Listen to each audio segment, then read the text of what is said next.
들려주는 책 바림소리. 안녕하세요. 바림소리입니다.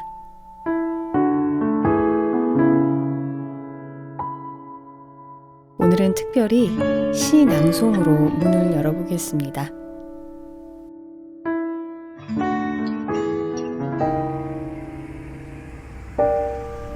만일 내가 인생을 다시 산다면.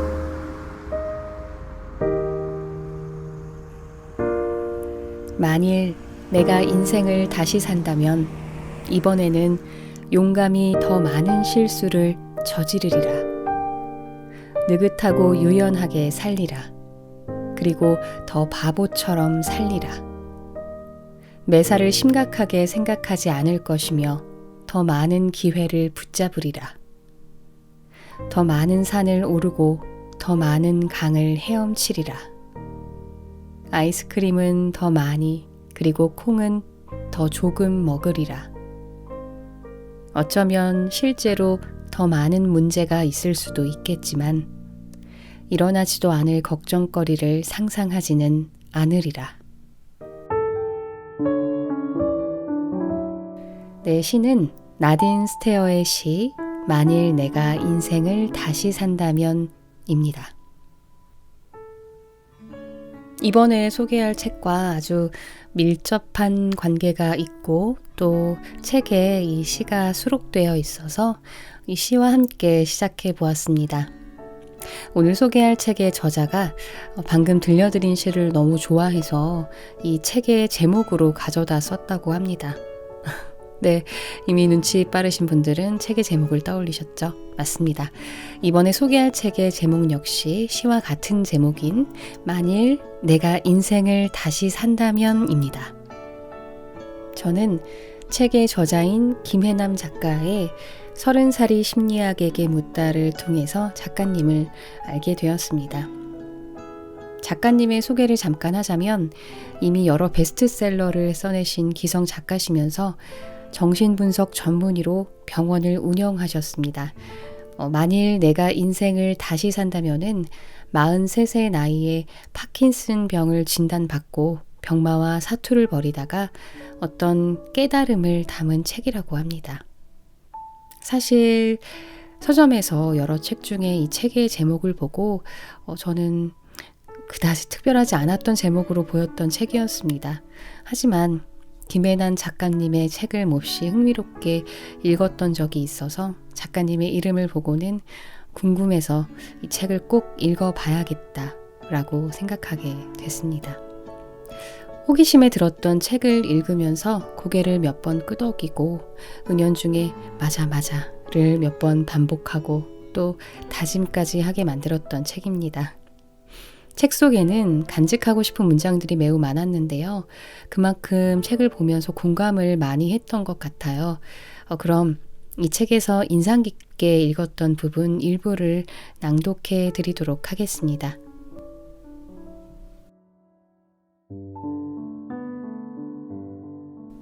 만일 내가 인생을 다시 산다면. 저자 김혜남. 출판 메이븐. 프롤로그. 파킨슨 병이 내게 가르쳐준 것들. 일도 그렇고 사랑도 그렇고 뭐 하나 제대로 되는 게 없는 인생이라고. 그래서 무엇을 하든 겁부터 난다는 환자가 있었다. 그녀가 내게 물었다. 제가 그 일을 하는 게 맞을까요? 했다가 후회하면 어떡하죠? 만약 일이 잘못되면요? 차라리 안 하는 게 더 낫지 않을까요? 그녀의 간절한 표정을 뒤로하고 나는 말했다. 제가 점쟁이도 아닌데 어떻게 알겠어요? 그건 알지만 그래도 조언을 해주실 수는 있잖아요. 만약 내가 그 일을 하는 게 좋을 것 같다는 조언을 한다고 해보자. 그녀가 과연 그 일에 도전할까? 나는 그렇게 생각하지 않는다. 그녀는 몇 달째 아무것도 하지 못하고 있었기 때문이다. 그럼에도 나는 안타까운 마음에 어떤 선택을 하든 잘 헤쳐나갈 테니 용기 내어 딱 한 발짝만 내디뎌 보라고 했다. 잘못된 길이라면 아예 내딛고 싶지 않은 그녀의 심정을 모르는 것은 아니다. 이미 몇 번 실패를 경험한 그녀가 많이 지쳐있다는 것도 알고 있었다. 하지만 분명한 것은 계속 결정을 미룬 채 고민을 더 해봐야 시간만 흘러간다는 것이다. 그게 옳은 선택이든 아니든 이제는 결정을 내리고 선택한 방향으로 한 걸음 한 걸음 나아가야 한다. 가서 경험을 해봐야 자신과 맞는지 안 맞는지 알 수 있기 때문이다. 나에게도 그렇게 꼼짝도 못한 채 아무것도 할 수 없었던 시기가 있었다. 2001년 파킨슨 병이라는 진단을 받고 난 직후였다. 파킨슨 병은 손발이 떨리고 근육이 뻣뻣해지고 몸이 굳는 증상이 나타나는 신경퇴행성 질환이다. 그래서 걷는 것도 말하는 것도 심지어 글씨를 쓰고 얼굴 표정을 짓는 것도 마음대로 되지 않는다. 누군가가 파킨슨 병을 묘사할 때 온몸을 밧줄로 꽁꽁 묶어놓고는 움직여보라고 하는 것이나 마찬가지라고 했는데 그 말이 꼭 맞다. 어떨 땐 한 걸음 움직이기 위해서 옷이 땀으로 흠뻑 젖을 만큼 고생을 하기도 한다. 보통 파킨슨병에 걸리고 15년이 지나면 사망하거나 심각한 장애가 나타난다고 알려져 있는데 아직까지 마땅한 치료법이 없다. 그저 약으로 병의 진행을 더디게 만들 수 있을 뿐이다. 한마디로 불치병이라는 소리다. 의사다 보니 파킨슨병에 대해 알고 있었지만 그 병이 나를 찾아올 줄은 짐작조차 못했다. 하필이면 꿈을 펼쳐보겠다며 개인 병원을 차린 지 1년이 채 안 되었을 때였다. 내가 뭘 그렇게 잘못했기에 이런 병에 걸린 걸까? 누구나 열심히 살겠지만 나도 누구 못지않게 열심히 살아왔다고 생각했었다. 고등학교 2학년 겨울방학 때 소울메이트 같았던 친언니를 교통사고로 잃고 몇 년을 방황했지만 결국 잘 버텨냈고 첫 아이를 응급실 환자를 돌보는 도중에 유산하고는 절망에 빠졌지만 잘 이겨내어 두 아이를 낳았으며 시부모님을 모시고 살면서 일하랴 아이 키우랴 힘든 일도 많았지만 포기하지 않고 꿋꿋하게 살아왔다. 그런데 내가 뭘 그렇게 잘못했단 말인가. 너무 억울했고 세상이 원망스러웠으며 내 인생은 끝났다고 절망했더랬다.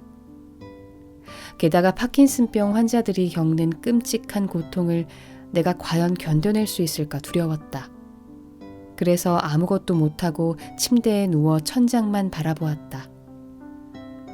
그렇게 한 달이 지난 어느 날 문득 깨달았다. 절망한 채 누워있는다고 바뀌는 건 아무것도 없는데 게다가 다행히 병이 초기 단계라 아직 할 수 있는 일들이 많은데 내가 왜 이러고 있지? 하는 생각이 들었던 것이다. 그래서 일어났고 하루를 살았고 또 다음 날을 살았다. 그렇게 지금까지 살아왔다. 2014년 초 갑자기 상태가 악화되어 병원 문을 닫을 때까지 진료와 강의를 하며 5권의 책을 썼고 엄마로서 며느리로서 해야 할 일들을 하며 충실히 살아왔다. 무엇보다 건강관리에 힘쓴 덕에 아직 치매가 오지 않았고 사고력에도 문제가 없었으며 우울증도 경미하다. 물론 몸 상태는 지속적으로 나빠지고 있지만 그 속도가 느린 편이어서 이 책도 쓸 수 있었다. 내가 파킨슨병에 걸렸다는 사실을 알면 사람들은 대부분 참 안 됐다는 표정을 감추지 못한다. 어쩌다 한창일 나이에 몹쓸병에 걸려 이런 고생을 하는가 안타깝다는 얼굴이다.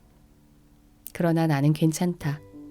병이 이미 내 건강의 많은 부분을 앗아갔고 앞으로 지적 능력까지 빼앗아갈지 모르지만 아직 닥치지 않은 일이니 걱정해봐야 아무 소용없다. 그래서 걱정하지 않는다. 그리고 걱정으로 시간을 낭비해버리기엔 내 인생이 너무 아깝다. 코앞에 있는 화장실에 가는데 5분 넘게 걸린 적도 있고 몸이 굳어버려 옆으로 돌아 눕는 것조차 다른 사람의 도움을 받아야 할 만큼 고통스러울 때도 있었지만 그렇다고 24시간 내내 아픈 건 아니다. 고통과 고통 사이에는 반드시 덜 아픈 시간이 있고 약을 먹어서 뜻대로 움직일 수 있는 시간도 있다. 나는 그 시간에 무엇을 할지 상상하며 고통을 견뎌낸다. 그래서 그 시간이 되면 운동을 하고 친구와 수다를 떨고 산책을 하고 그림도 그리고 딸을 위한 떡볶이도 만들면서 내 일상을 즐긴다. 아마도 내가 아프지 않았더라면 지금처럼 시간을 소중히 여기지 않았을 것이다. 얼마 전 누군가 내게 물었다. 미국으로 유학 가서 정신분석 공부를 더 하고 죽을 때까지 의사로 살고 싶다던 꿈을 병 때문에 포기하게 되어 속상하지 않느냐고. 전혀 속상하지 않다고 하면 거짓말이겠지만 그래도 괜찮다. 지난 30년간 의사로 살았으면 됐다 싶다. 그러자 그가 나에게 또 물었다. 아니, 그럼 아쉬운 건 없으세요? 후회되는 것도 없으세요? 돌이켜보면 후회되는 게 왜 없겠는가. 그렇지만 살아가는 데 있어 걱정이 별 도움 안 되듯 후회 또한 별 도움이 안 되긴 마찬가지다. 그럼에도 한 가지 후회하는 게 있다면 인생을 너무 숙제처럼 해치우듯 살았다는 것이다. 의사로, 엄마로, 아내로, 며느리로, 딸로 살면서 나는 늘 의무와 책임감에 치여 어떻게든 그 모든 역할을 잘 해내려 애썼다. 나 아니면 모든 게 잘 안 돌아갈 거라는 착각 속에 앞만 보며 달려왔고 그러다 보니 정작 누려야 할 삶의 즐거움들을 놓쳐버렸다. 아이를 키우는 기쁨도 환자를 돌보는 성취감도 제대로 만끽하지 못한 채 스스로를 닥달하듯 살았던 것이다. 그래서 이제는 그러지 않으려고 한다. 무엇이든 다 잘해내려는 욕심을 내려놓고 방치해두었던 나 자신을 챙기며 살기로 결심한 것이다. 그래서 컨디션이 좋은 날은 좋은 날대로, 컨디션이 좋지 않은 날엔 그런 대로 하고 싶었지만 바쁘다는 핑계로 미뤄둔 일들을 하며 하루를 재미있게 보내려고 애쓴다. 가끔 고통이 심할 때는 지치기도 하지만 괜찮다. 아픈 나의 손을 꼭 잡아주는 사람들이 내 곁에 있기 때문이다. 그리고 무엇보다 나는 하고 싶은 게 아직도 참 많다. 병 때문이기는 하지만 의사 일을 관두고 나니 또 다른 세상이 열렸다. 중국어 공부도 제대로 해보고 싶고 진짜 끝내주는 요리를 만들어 사람들에게 대접하고 싶고 서해, 남해, 동해를 한 바퀴 쭉 둘러보고도 싶다. 이 책에 공개한 버킷리스트는 10개밖에 안 되지만 내 마음속엔 더 많은 리스트가 있다. 그렇게 지금 이 순간에도 꿈꾸기를 멈추지 않아서인지 사는 게 재미있다. 앞으로 병이 다시 악화되어 책을 더 이상 쓸 수 없게 되더라도 나는 그때그때 할 수 있는 일들을 찾아 하면서 재미있게 살고 싶다. 이왕이면 다홍치마라고 어차피 사는 거 재미있게 살다 가면 좋지 아니한가.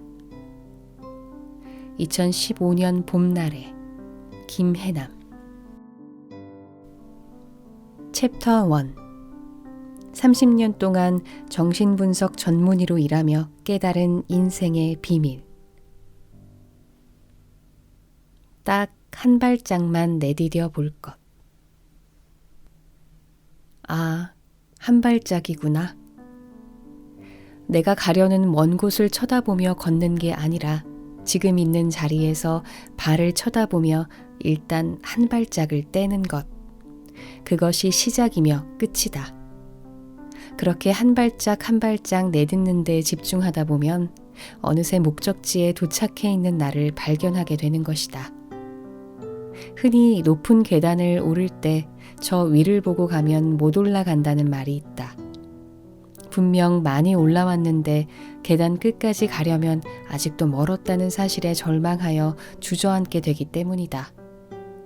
주저앉아 언제쯤 저 끝까지 갈 수 있을까 생각하다 아예 올라가기를 포기하게 되기도 한다. 그러나 도저히 못 갈 것 같은 순간에도 발을 쳐다보며 한 발짝 떼는 것은 언제든 가능하다. 그리고 계단 끝을 보며 올라갈 때는 힘들다는 소리가 절로 나오고 올라가는 일 자체가 고통스러운데 신기하게도 발을 쳐다보고 한 발짝을 떼는데 집중하면 힘들다는 생각이 들지 않는다. 온 신경이 그저 한 발짝을 내딛는 데만 집중되기 때문이다. 선생님, 한 발짝을 떼는 것은 쉽죠. 그런데 만약에 그 길이 아니면 어떡하죠? 잘못된 길인 줄 모르고 한 발짝 한 발짝 열심히 갔는데 낭떠러지에 도착하면 어떡하느냐고요. 어느 환자가 볼멘 소리로 나에게 했던 말이다. 내가 몇 년 동안 진료를 맡았는데 병 때문에 도저히 진료가 불가능해서 다른 의사를 소개해주자 그는 나에게 울면서 전화를 했다. 선생님, 그 의사 선생님이 저한테 맞는 치료자일까요? 저를 도와줄 수 있는 분이 맞느냐고요. 만약에 아니면 어떡하죠? 나도 모른다고 대답했다. 그와 치료자가 맞을지 안 맞을지는 둘이 서로 만나서 치료를 진행해봐야 알 수 있기 때문이다. 내 딴엔 미안한 마음에 최대한 그와 잘 맞을 것 같은 치료자를 연결해줬지만 내 생각이 틀릴 수도 있다.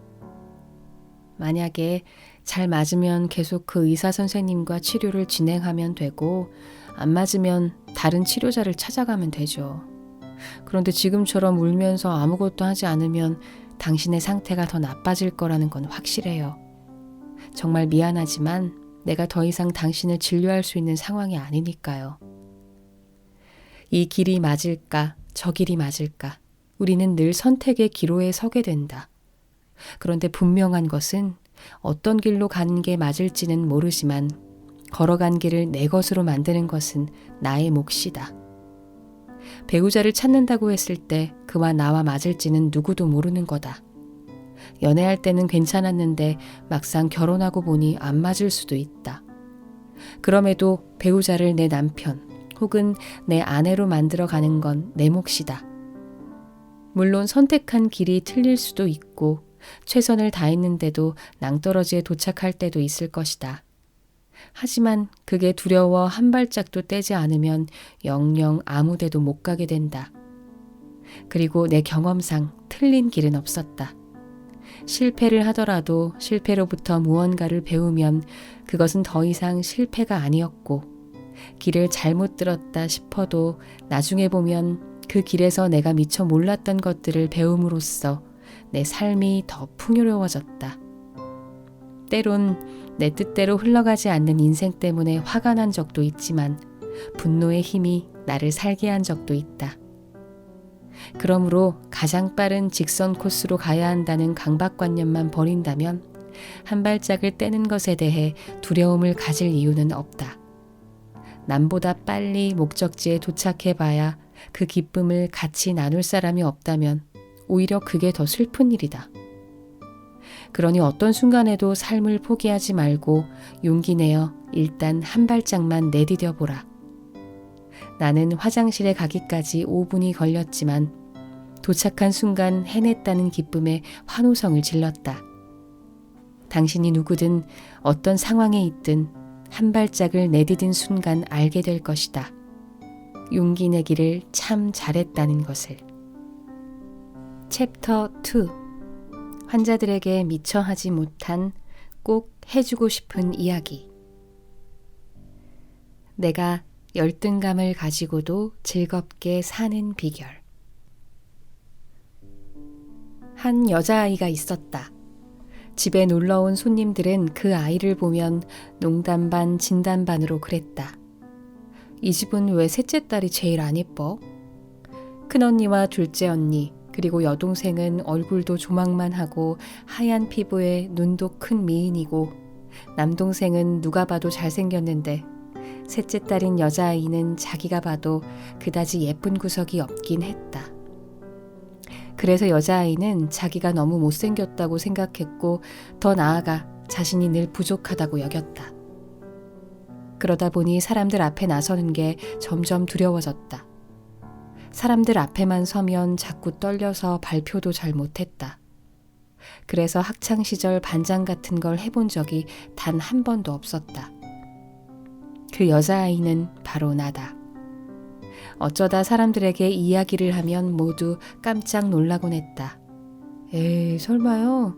선생님은 열등감 같은 거 전혀 없으시잖아요. 동안에 귀여우시고 발표할 때 전혀 떨지 않으시면서 무슨 말씀이세요? 하긴 내가 가진 건 미모뿐이라며 우스갯소리로 잘난 척하고 학회에서는 제법 인기 강사로 평가되니 그런 말을 할 법도 하다. 그러나 어릴 적 나는 정말로 열등감이 많았다. 인간이 살아가는데 가장 중요한 것은 사랑받는다는 사실이다.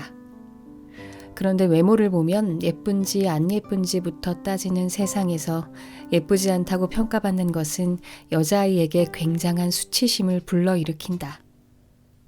사람들은 못생긴 나를 좋아해 주지 않을 거야 라는 두려움에 떨며 사람들에게 사랑받기 위해 예쁜 짓을 하면서도 속으로는 그렇게 해야만 자신을 봐주는 세상과 사람들에게 분노하게 된다. 그래서 어린 시절 아이에게 못생겼다는 말은 자존감 형성에 있어 부정적인 영향을 끼칠 수밖에 없다. 우리의 자존감은 타인의 시선을 통해서 형성된다. 자존감이란 말 그대로 자신을 존중하는 마음인데 자신을 존중하기 위해서는 자신이 좋은 사람이라는 믿음이 있어야 한다. 이때 만일 다른 사람들이 자신을 반겨주고 사랑해주며 웬만한 실수도 이해하고 받아주면 우리는 자신이 좋은 사람이라는 느낌을 갖게 된다. 그런데 사람들이 자신을 좋아해주지 않으면 버림받을지도 모른다는 두려움에 휩싸인다. 그리고 자신이 얼마나 아름답고 괜찮은 사람인지 모른 채 스스로를 창피해하고 자책하면서 불안한 삶을 살게 된다. 그러나 사실 열등감은 어느 누구에게나 있다. 왜냐하면 모든 일을 다 잘하거나 모든 것을 완벽히 갖춘 사람은 이 세상에 아무도 없기 때문이다. 하지만 열등감의 뿌리가 너무 크고 깊으면 그 사람의 인생은 어둡고 불행해질 수밖에 없다. 열등감이 크고 자존감이 낮은 사람들은 자신이 못나고 무가치하다고 믿기에 행복해질 수 있는 많은 기회와 가능성을 애당초 포기해버리기 때문이다. 그렇다고 해서 열등감이 늘 나쁜 것만은 아니다. 나는 못생겼고 부족하다는 열등감을 극복하기 위해 책을 많이 읽었고 공부도 더 열심히 했다. 남에게 내 부족한 점을 들키지 않기 위해 뭘 하든 더 완벽하게 하려고 노력했다. 나는 학회에서 발표를 해야 하거나 원고를 쓸 일이 생기면 내가 읽을 수 있는 모든 것을 다 읽는다. 관련 자료들을 다양한 관점에서 바라보고 그에 대한 나름의 결론을 얻어 누가 질문을 하더라도 그에 대한 답을 할 수 있도록 노력하는 것이다. 그렇게 많은 것을 읽고 공부한 덕에 나는 지금의 위치에 오를 수 있었다. 만약 열등감이 없었다면 나는 성장해야 하는 이유를 찾지 못했을지도 모른다. 예쁘고 완벽하다면 더 이상 노력할 이유가 없다고 생각했을 테니까. 그러므로 열등감이 있다면 그것을 어떻게든 숨기려고만 하지 말고 다른 장점을 키워 열등감을 점점 더 작아지게 만드는 것이 좋다. 그러나 열등감이 크고 자존감이 낮은 사람들은 주어진 일을 견디고 해 나갈 뿐이지 자신이 주인이 되어 목표를 세우고 나아가지 못한다. 자신에겐 그런 능력이 없고 해봤자 실패할 것이 뻔하다고 생각해 미리 포기해버리기 때문이다. 그리고 타인들의 공격에 무방비 상태가 되어 당하기만 한다. 못생겨서 싫어 라는 무례한 말을 듣고도 가만히 있고 너는 뭐 하나 제대로 하는 게 없구나 라는 비난을 당연하다고 받아들인다. 화를 내며 부당하다고 말해야 하는 상황에서조차 아무 말 못하는 것이다. 물론 못생기고 무언가 부족하다는 게 장점이 될 수는 없다. 하지만 그것 때문에 자신의 존재 자체가 쓸모없다고 생각하는 것은 잘못이다. 왜냐하면 우리 주위에는 외모에 구애받지 않고 자신만의 매력으로 사람들의 관심을 끄는 이들이 분명 있기 때문이다. 또 부족한 면도 있지만 탁월한 장점으로 자신의 가치를 높이는 사람들도 있다. 즉, 외모가 좀 못하고 부족하다는 사실이 인생을 망치는 이유는 될 수 없다. 다른 사람들이 나를 못생겼고 부족하다고 말할 수 있지만 그것으로 내 존재 가치가 없어지는 것은 아니라는 말이다. 그러므로 다른 사람의 시선에서 벗어나 스스로 자신을 들여다보라. 누구나 부족한 구석이 있지만 찾아보면 좋은 구석도 많다. 그런데 부족한 것만 너무 커 보이고 자꾸만 주눅이 든다면 그것은 내가 진짜로 그런 사람이어서가 아니라 다른 사람들의 시선에 얽매여 있다는 뜻이다. 그러므로 자존감이 낮다면 우선 잘못된 시각부터 교정할 필요가 있다. 열등감이 너무 깊어 모든 것이 두렵다고 말하는 환자에게도 그렇게 이야기했다. 당신이 스스로를 바라보는 시각으로 인생은 흘러가게 되어 있어요. 당신이 스스로를 긍정적으로 보면 인생도 그렇게 흘러가고 당신이 스스로를 실패자로 보면 인생도 그렇게 흘러갈 거예요. 그러니까 다른 사람들이 당신을 바라보는 시각 말고 당신이 자신을 어떻게 바라볼지 그것부터 결정하세요. 스스로를 한심하고 모자라고 허둥대는 결점투성이로 바라보면 인생도 그렇게 흘러갈 것이다. 하지만 스스로를 착하고 남을 배려하고 뭐든 열심히 하는 사람이라고 바라보면 인생도 그렇게 흘러갈 것이다. 똑같은 나인데도 내가 나를 어떻게 바라보느냐에 따라 인생이 바뀌는 것이다. 그리고 타인의 비난에 흔들리지 않고 틀리면 고치면 된다고 생각하고 부당한 지적에는 옳지 않다고 말할 수 있고 타인과의 관계에서 늘 피해만 본다는 사고에 물들지 않고 타인과 대등한 관계에 설 수 있는 태도 또한 나를 믿고 존중하는 데서 출발한다. 내가 나를 믿지 않는데 누가 나를 믿어줄 것이며 내가 나를 보호하지 않는데 누가 나를 보호해 주겠는가. 게다가 사랑받기 위해 다른 사람의 기대를 충족시키려고 해봐야 그 기대를 다 충족시킬 수 없을 뿐더러 결국에는 나 자신을 잃고 공허한 삶을 살게 된다. 그러니 스스로를 바라보는 시각을 바꾸고 열등감의 늪에서 빠져나와라. 신기한 것이 면담을 하다 보면 환자가 좋아지고 있다는 최초의 사인은 얼굴에서부터 나타난다. 환자들이 예뻐지고 멋있어지는 것이다. 바로 자신감의 회복을 알리는 사인이다. 자신감이 회복되고 자존감을 찾게 되면 얼굴이 편안해지고 피부가 좋아지면서 빛이 난다. 또한 자신을 억압하고 잡아 끌어내리던 무의식적인 힘으로부터 자유로워지면서 능력도 발전한다. 잃어버린 자존감을 되찾고 새로 태어난 기분으로 세상을 향해 힘찬 발걸음을 내딛게 되는 것이다. 그러니 정말 아름답고 멋진 사람이 되고 싶다면 자신의 자존감부터 체크해 볼 일이다. 자신감이 넘치는 사람은 언제 어디서든 빛이 나고 멋있어 보이게 마련이니까 말이다. 네, 여기까지 본문 일부 낭독해 드렸고요. 저자가 하고 싶은 얘기가 마지막 챕터에 다 실려 있는 것 같아서 마지막 챕터에 목차만 좀 읽어드리고 싶어서 목차만 읽어드리겠습니다. 만일 내가 인생을 다시 산다면 더 많은 실수를 저질러 볼 것이다. 나이 듦을 두려워하지 않을 것이다. 상처를 입더라도 더 많이 사랑하며 살 것이다. 나는 나의 길을 걷고 아이는 아이의 길을 걷게 할 것이다. 한 번쯤은 무엇에든 미쳐볼 것이다.